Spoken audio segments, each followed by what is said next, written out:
So it seems that a growing number of us are starting to fear that our golden years won't actually be so golden.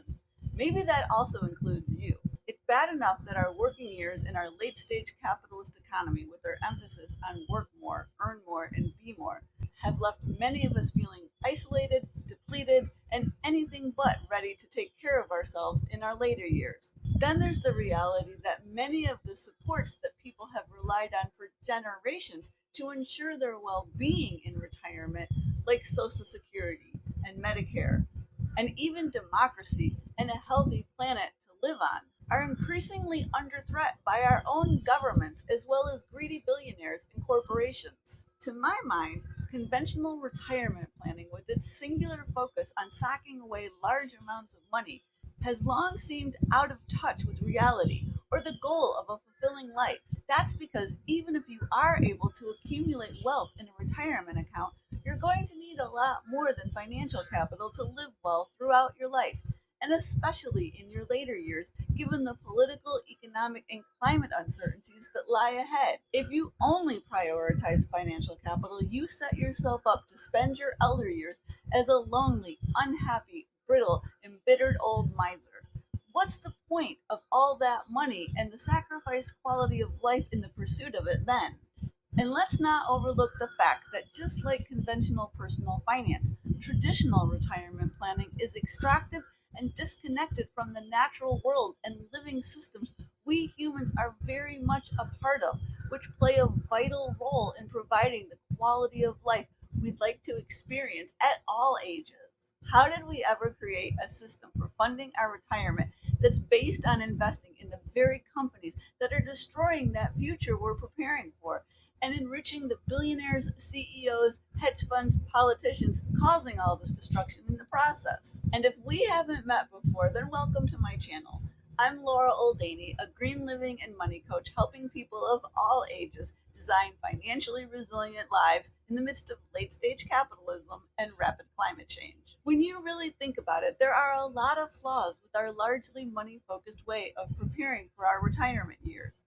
First and foremost is that relying so heavily on money, which these days is mostly a digitized asset reliant on the availability of electricity and fossil fuels, leaves you fragile and vulnerable in a world that's so susceptible to cyber attacks, power outages, shortages, and supply chain disruptions. What will you do when you can't access your money because there's an electricity outage or a cyber attack on your bank account? How far will your money go as it continues to lose value in the face of rapidly rising prices? And how about when diesel shortages, droughts, or other hiccups in our precarious system lead to empty grocery store shelves? I've got a number of other points to share demonstrating how conventional retirement planning leaves us more brittle and less resilient.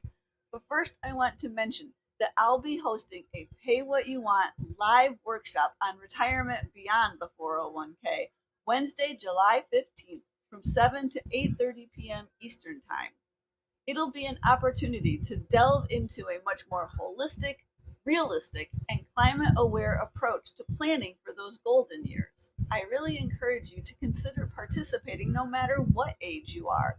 It's never too early to start thinking and acting more intentionally to ensure you thrive in all aspects of your life as you age.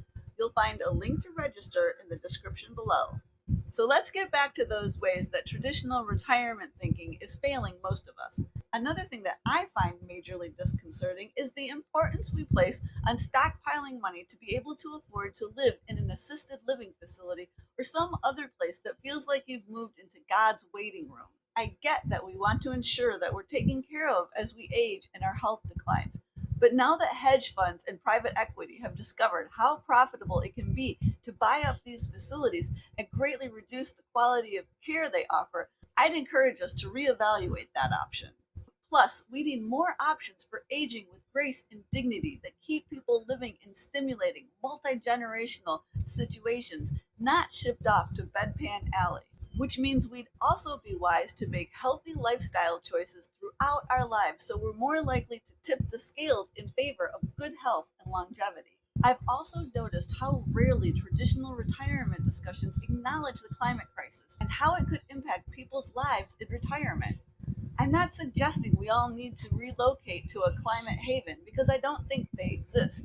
There's no place on Earth that won't experience some adverse effects of climate change. However, if you are thinking about moving, no matter what age you are, I highly encourage you to educate yourself about the climate risks of the area you're considering. It's very telling to me that Zillow briefly included climate risk data in its listings, but stopped because of pushback from real estate professionals and even some homeowners because it was hurting sales. If you want to learn what the climate risks are for a home you're considering buying or already own, plug the address into the box in the top left corner over at firststreet.org. And definitely pay attention to the availability of water wherever you are considering moving. Overusage of one of our most precious resources by big ag and now big data could put a lot more of us in jeopardy. For full disclosure, I say all of this living in west central coastal Florida.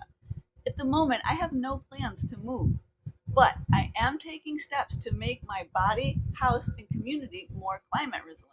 For example, I took advantage of a state funded program that helps homeowners fortify their homes against hurricanes. Most people in my town have never heard of this program, but because I'm more climate aware than others, I found out about it, applied, and now encourage others to do the same. I would imagine that most financial advisors in my state are unaware of this program as well and are therefore not recommending it to their clients.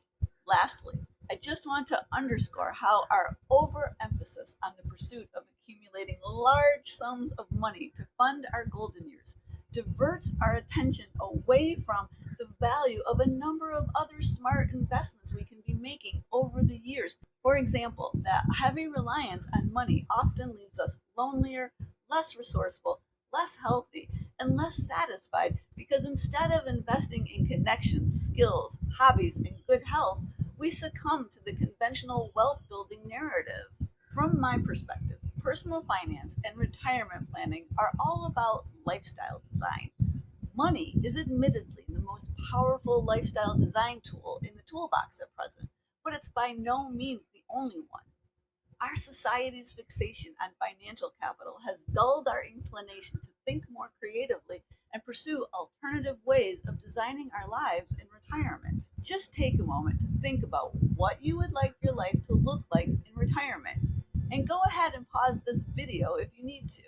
If you envision being healthy and physically active, what steps are you taking to build that foundation of good health now? The earlier you start, the better. What people did you imagine being there with you? What are you doing to strengthen or develop relationships with them? What activities will fill your days? Make sure you develop interest and relationships over the years because maintaining a sense of purpose is vital. And then really contemplate what role money plays in making that life accessible to you.